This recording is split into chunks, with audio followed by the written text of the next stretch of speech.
Hello everyone. Today I'm going to give you my first impressions and review of the Sigma 120 to 300 millimeter 2.8 zoom lens Sport Edition. This one's for the Nikon system. Now I know it already looks like a pretty big lens. It's not too bad, honestly. I can show you here. Here's a 70 to 200 Nikon for comparison. So without their hoods, they're not that big of a difference in weight. The hood it's all right. It's very heavy. It's metal. Everything in this lens is metal, and so it's a little heavier than it could be, which I don't mind. I like metal lenses more than plastics, but I wish the lens hood was carbon fiber like some of the Nikons. And so this big lens hood here has a screw that I've heard a lot of people have problems with. They end up stripping the screw and they have to replace the whole thing, which ends up being really expensive. It can hold on to the lens without the screw, but it wobbles just a little bit. It's not as secure.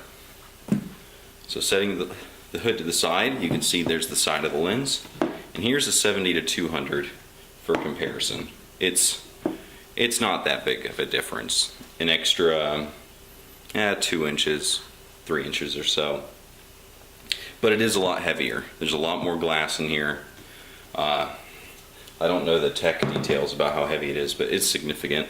You can look that up yourself. One thing I don't like about it is the lens collar.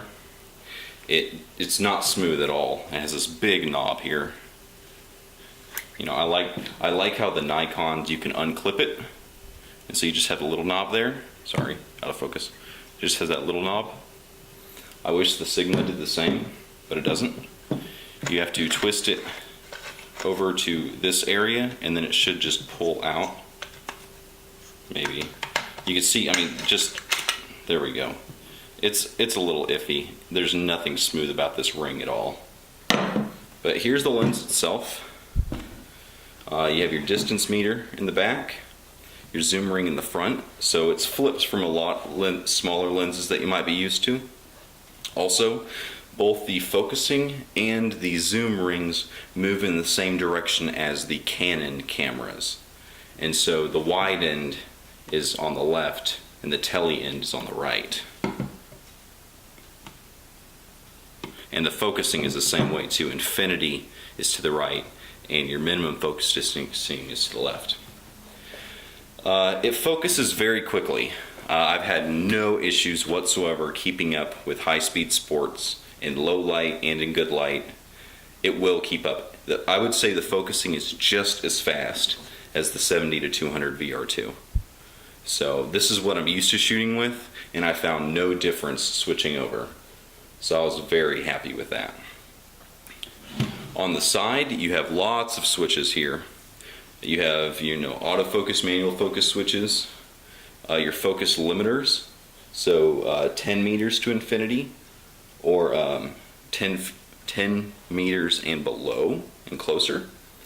You have 2 stabilization modes, and you have 2 custom modes. Now, I highly recommend getting the dock for this. It stinks because it's another, $50 or whatever for this lens, but if you're paying this much for the lens, you might as well get it. Because when it comes factory new, the autofocus setting in it is set to accuracy and not speed. And so your focus speed will actually be significantly slower until you get the dock. I think that's a major issue on Sigma's part. I haven't found any accuracy problems with it being on its highest speed setting. So just get the dock, set it to its fastest speed, and then just leave it there. The stabilization modes, I don't go into it too much. I just left it to standard. But I think it's like heavy stabilization and then kind of a lesser one, maybe for panning, I'm not sure. It has a 105 millimeter front element or filter thread, and there's no drop-in filters for this big lens. And so you have to buy a very expensive 105 millimeter front element for this thing if you want to use a filter. So I haven't bought any for it. I'd like to use a polarizer every now and then, but it's not worth it to my work. But you can see it's a big element right there. Okay. A little background about me. I am a staff photographer at a daily newspaper, and so I use this lens pretty much every day since I bought it about a month ago. You can see I've put some gaff tape on mine, and that's because how I hold the lens when I'm zooming around, I'm constantly accidentally moving the focus ring. And the focus ring is full-time manual, meaning that you can have autofocus on, you can have it switch to autofocus, but if you move the focus ring, it's gonna shift the focus with you. And so, that's a really handy tool to have for pre-focusing, but I've found that I just mess it up too much for me to use that feature, and so I've just taped it, and so now the focusing ring won't turn on this lens for me. Speaking of focusing, the one issue that is with the lens design, it's something they can't fix unless they just completely rework the optics, but there's a focus shift while zooming. So for instance, you have a spot 10 meters away and you focus it, you turn your ring to 300 millimeters and you focus on it, but then you want to zoom out. Well, when you zoom out, your plane of focus is going to come closer towards the camera significantly, and so you're going to miss your focus if you zoom in, focus, zoom out, and take the picture. Now, I don't know if a lot of people do that, but with my 70 to 200, I do that all the time. If I'm taking a portrait of someone's face, I'll crank it into 200, focus on their eye, zoom back out to where I want, and then take the picture.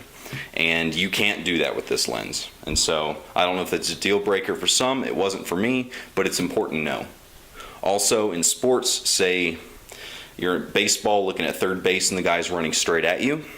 Well, when you're focusing continuously on him and you're zooming out, that's creating more focusing problems to you.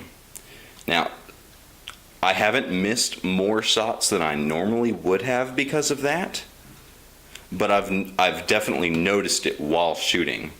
You'll see that while the batter's coming at you and you're cranking that thing out to 120, you'll see the focus just jump way out of the way, and then your autofocus has to correct for that, and so that might slow you down and you might miss a shot out of your burst.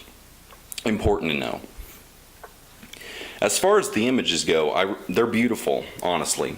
Sharpness is relative. It's not the most, sharpness isn't the only quality about a lens, but it is very important, especially for me with sports, because 300 is not enough for most sports.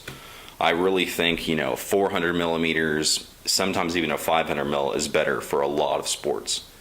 And so this is all I use, and I use this with a full frame camera, and so I'll take a picture at 300 and I might crop it in halfway, and so this lens needs to be sharp so that resulting picture, the cropped image, is still good. And so I'll show you a few examples off my Lightroom here of this lens, but I would say it's almost as sharp as my 70 to 200. It's not really noticeable unless you're at a 100% crop and you're really looking at it. Its softest point is 300 millimeters at 2.8. If I can get away with it with this lens, I usually shoot it at 3.2 or 3.5. That seems to be the right balance between a really nice background separation and retaining a lot of sharpness and contrast. The contrast is good at 2.8 through, but it's just a little softer at 2.8, and so you need to know that. I don't know if that's my lens or just this lens in general, but it's important to know. The focal length itself is extremely useful for a lot of sports. Basketball, it's fantastic. Softball, it's really good. Baseball, it's a little short. I'd want a 400 for baseball, I believe. Soccer, again, it's a little short. I like to use this with a crop camera when I'm shooting soccer. But yeah, that's it. It's very simple. It's, I think brand new, they're around $3,500 as of May 2015. But on the used market, I bought this one used and I got it for $24.50. So if you're patient enough, you can get one for a significant discount that's still in brand new condition. The only thing I've noticed with it since I've had it is that the finish seems to be wearing off in areas. I can't, specifically point out one right now. But, I think the finish will wear off pretty quickly, maybe within a year or two of use. You're going to have big splotchy spots all over it.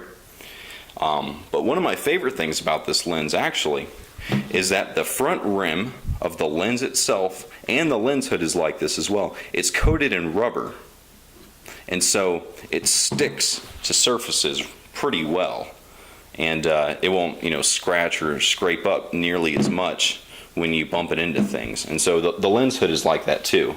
It has a rubber, this is all rubber right here, and there's metal on the inside, but it just has a really nice coating, and it's a nice finishing touch on this lens. And so I didn't expect that, and when I saw that I was really pleased. But I'll just show you some example images here. You can decide for yourself. It's with YouTube, with all the compression and everything, it's not going to look nearly as good as the original files, and I'm sorry about that. But maybe you can get a general idea. There's websites you can go on to see full-size images, and I use the D3S with this camera, so it's only 12 megapixels. So take that into account. If your camera has more megapixels, it might show even more detail than mine. But anyway, signing off, I'm James Dobson, and thank you for watching this review of the Sigma 120-300 Sport.